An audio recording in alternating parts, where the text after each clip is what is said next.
Atin na pong klaruhin mga kapatid itong mga announcement na ito mula mismo po sa kalihim ng DILG Secretary John Vic Remulla. Good morning po, Secretary. Good morning, Manong Ted. Good morning po sa lahat. Opo, salamat sa panahon. Sec, ito lang pong announcement nga ninyo. Pati po government work suspended. When you say government sa mga lugar na binabanggit po ninyo, ano po ito? Ano pong ito ba national o local? Go ahead, sir.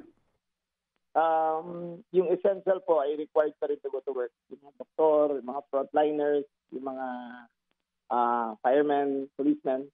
Pero yung mga government offices, pwede silang work from home. Meron naman silang sistema na ginawa na para doon. Opo. Kasi may nagtatanong halimbawa, BIR, ito po yung National Office and alam niyo ho naman, di ba? Ngayon, may mga deadline po sa BIR. Sakop din po ba ito? Opo. Tao rin naman yung mga yan. Hindi rin mo na kayang, di ba? Opo. Tao rin yung mga yan. Opo.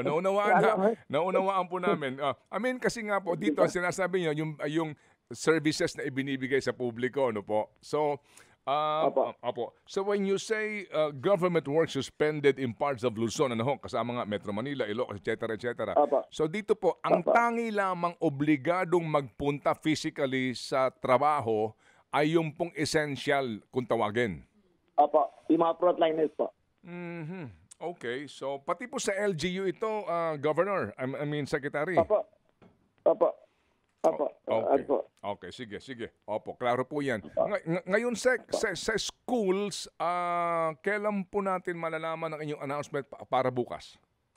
Meron po kaming 9:30 na OCD meeting. Si Presidente po ang mag-chair.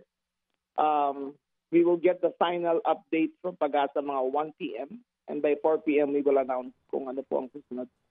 Okay. Sige po. Sige. So, meantime po, kami makikipag-ugnayan muli sa inyo, Secretary, dito po sa isyong ito. Salamat na marami. Okay po. Sige po. Salamat po. Salamat na marami.